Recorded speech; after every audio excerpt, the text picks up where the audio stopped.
आपका फ्रेंड और English educator. कैसे हैं आप सब लोग? आई होप आप सभी बढ़िया होंगे और मेरी क्लासेस को एंजॉय कर रहे होंगे।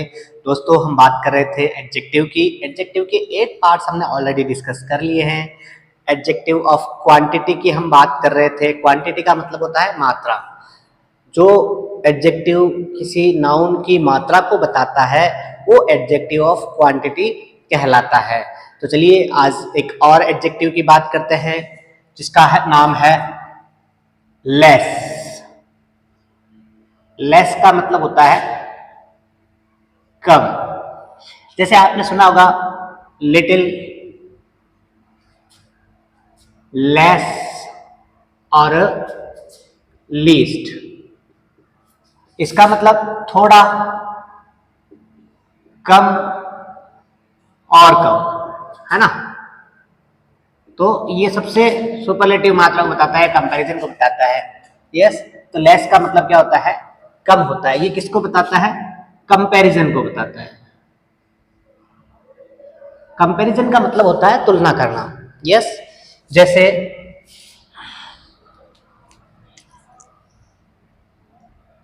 आई have money then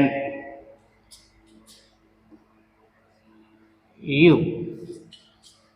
I have money, मेरे पास पैसे हैं, देन यू, तुमसे ज्यादा। तो क्या हो जाएगा? I have less money than you. Yes, this, इस तरीके से लिख सकते हैं इसको, this work is important than that। that work पूरा लिख लो चाहे तो, कि this work is important than that, ये वर्क इंपॉर्टेंट है उसकी बजाय। तो less important than that, इसके यहाँ पर किसका यूज कर सकते हैं? इंपॉर्टेंट यहाँ पर नाउन हो गया, यहाँ पर मनी नाउन हो गया, कितना कम, तो यहाँ पर किसका यूज हो गया? लेस का यूज हो गया। यस, इसके बाद हम बात करते हैं सम और एनी की। सम का मतलब कुछ और एनी का मतलब भी कुछ या कोई। दोनों का सेंस, दोनों सेंस क्या देते हैं? कुछ या कोई। दोस्तों एक चीज देखिए, हमने सम और एनी की बात डिटेल से एडजेक्टिव ऑफ नंबर में कर ली है। यहां पर शॉर्ट में समझा देता हूं आपको कि सम जो है पॉजिटिव सेंटेंस में आता है और एनी जो है नेगेटिव और इंटेरोगेटिव सेंटेंस में आता है। जैसे गिव मी मिल्क प्लीज, तो गिव मी मिल्क प्लीज, तो यहां पर किसका यूज करेंगे अपन? Some milk. सेंटेंस पॉजिटिव है इसलिए यहां पर किसका यूज करेंगे अपन? सम का यूज करेंगे। अगर मैंने इसी तरीके से क्वेश्चन पूछ लिया, do you have doubt on मी, क्या तुम्हें मुझ पर संदेह है? तो यहां पर क्या लिखेंगे अपन? Do you have any doubt on me. तो इंटरोगेटिव सेंटेंस आ गया इसलिए एनी का यूज करेंगे, पॉजिटिव सेंटेंस है तो सम का यूज करेंगे। देयर, जैसे एक सेंटेंस लिखे अपन, there are students in the class. अब सेंटेंस कैसा है? पॉजिटिव है तो किसका यूज करेंगे? सम का। ध्यान रहे, सम जो है अनकाउंटेबल नाउन के लिए भी आता है और सम जो है काउंटेबल नाउन के लिए भी आता है। मैंने लिखा he doesn't have solution of your problem. यहां पर क्या लिखा मैंने? He doesn't have any solution of your problem. Sentence कैसा है? नेगेटिव। सम और एनी में से अगर हमें चूज करना है तो हम किसका चूज करेंगे दोस्तों? एनी का चूज करेंगे। क्यों करेंगे एनी का चूज? क्योंकि एनी जो है नेगेटिव और इंटरोगेटिव के लिए आता है। तो यहां पर क्या लिख देंगे? सम की बजाय एनी का यूज कर लेंगे।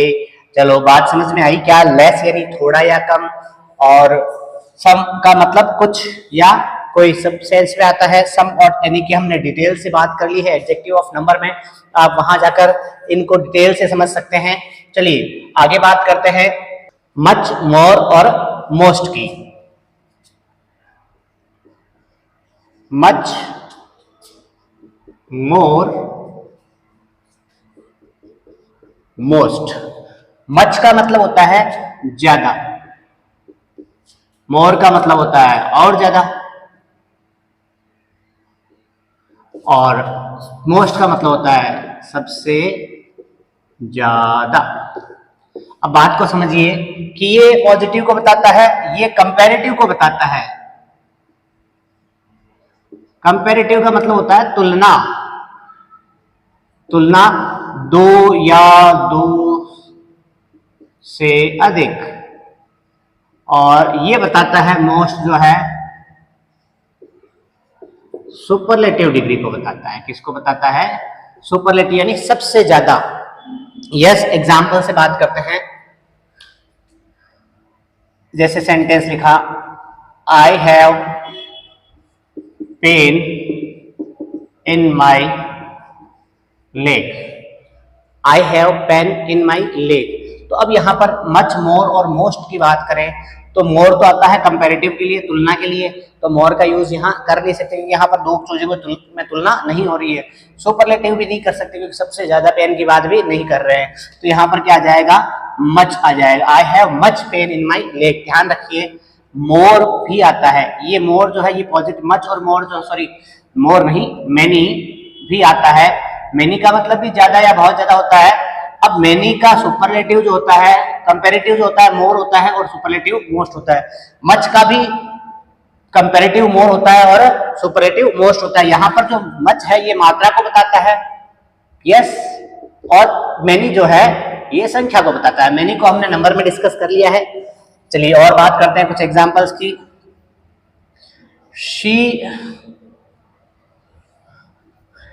she has sadness than her friend। अब यहां पर आपसे पूछा जाए कि क्या आंसर आएगा, ऑप्शन से आपके पास मच, मोर और मोस्ट। ध्यान रखिए जब भी देन आ जाए, देन का मतलब यहां पर तुलना की जा रही है, तो देन अगर आ जाए तो कंपैरिजन किया जाता है और कंपैरिजन के अंदर क्या आता है? मोर आता है। यहाँ पर तुलना की जा रही है कि उसके पास उसके वो ज्यादा दुखी है उसकी फ्रेंड से, तो यहाँ पर क्या आ जाएगा? She has more. यहाँ पर क्या आ जाएगा? मोर। क्या मोर नहीं लगता भाई? मोर ही आएगा। यस, मोर सैडनेस। सैडनेस का मतलब क्या है? दुख, है ना। सॉरी का मतलब क्या होता है? दुखी। अपन बोलते हैं ना भाई आई एम सॉरी, मतलब क्या होता है? मैं दुखी हूं। माफ करना भी होता है कि हाँ, माफ करना भी होता है और दुखी भी होता है। लेकिन अगर हम किसी से माफी मांगते हैं तो आई अपोलोजाइज बोलेंगे तो ज्यादा सही रहेगा आई एम सॉरी की बजाय। आई एम सॉरी का मतलब होता है मैं दुखी हूं। तो दुखी क्यों है भाई? तू भी दुखी, मैं भी दुखी। क्या कहते हैं? तू चंद्रमुखी, मैं सूरजमुखी, मैं तुझसे दुखी, तू मुझसे दुखी।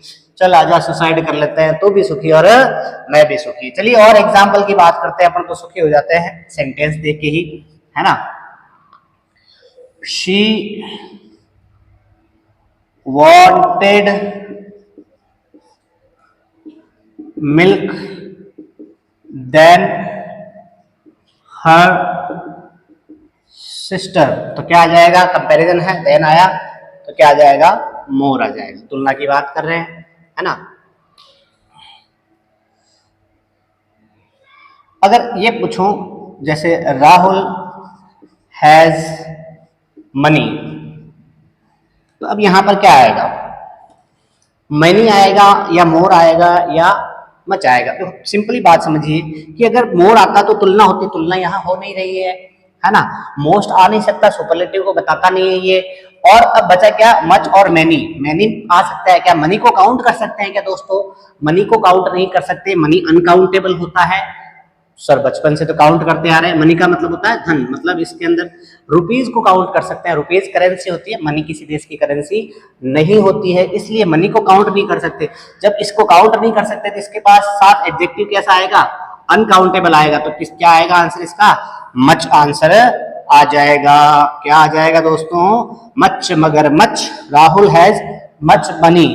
अगर यहाँ पर देन लगाकर आगे सेंटेंस और लिख देता मैं तो फिर क्या हो जाता, यहाँ पर मच की जगह क्या आ जाता, मोर आ जाता। यस, ऐसे सेंटेंस लिखा, ही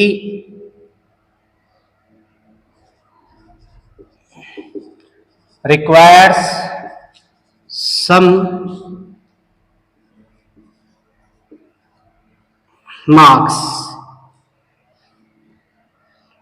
than राजू। उसे जरूरत है, रिक्वायरमेंट है मोर मार्क्स राजू से, राजू से कुछ ज्यादा। अब कंपैरिजन है तो यहाँ पर क्या आ जाएगा, सम मोर मार्क्स देन राजू। अब यहाँ पर एक बात समझिए कि मार्क्स यहाँ पर क्या है, नाउन है, नाउन की जो विशेषता बताता है वो एडजेक्टिव है, और एडजेक्टिव की जो विशेषता बताता है तो सम यहाँ पर क्या है, एडवर्ब है। यस, अब अगर सुपरलेटिव की बात करें, जैसे ही इज द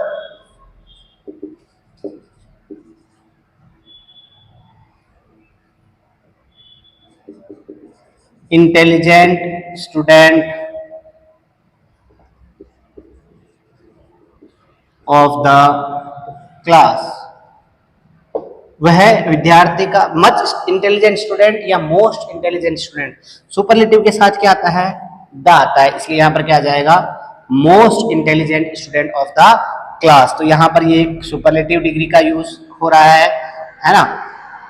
यहां पर इंटेलिजेंट क्या है, एडजेक्टिव है, कैसे, स्टूडेंट्स के साथ आया है, स्टूडेंट्स क्या है, नाउन है, नाउन की विशेषता बताता है, इंटेलिजेंट एडजेक्टिव है, और ये क्या है यहाँ पर एडवर्ब बन गया, जो एडजेक्टिव की विशेषता बताता है वो क्या बन जाता है, एडवर्ब बन जाता है। तो दोस्तों ये बात हुई अपने मच, मोर और मोस्ट की। जैसे एक सेंटेंस आता है,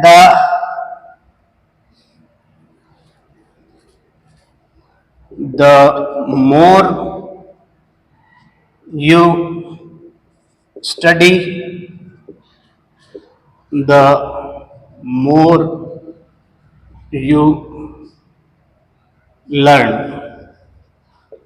तो कई बार कंपैरिजन में इस तरीके से सेंटेंस आता है, the more you study the more you learn, जितना तुम पढ़ोगे उतना सीखो, तो जितना उतना का सेंस आ रहा है यहाँ पर। यस, लेकिन यहाँ पर ये एडजेक्टिव नहीं है, यहाँ पर ये किसका काम कर रहा है, नाउन का काम कर रहा है, क्योंकि अकेला आ रहा है, किसी भी नाउन के साथ में नहीं आ रहा है। यस, तो दोस्तों ये बात हुई अपने लेस की, मच, मोर और मैनी की। अगले वीडियो में हम डिस्कस करेंगे अगले जो बचे हुए एडजेक्टिव ऑफ क्वांटिटी है उनके बारे में। अगर मेरा वीडियो पसंद आया है तो लाइक कीजिए, शेयर कीजिए और सब्सक्राइब कीजिए। अगर कोई बात समझ में ना आए तो कमेंट करके मुझसे पूछिए, मैं निश्चित रूप से आपके कमेंट्स का जवाब दूंगा। Thank you so much.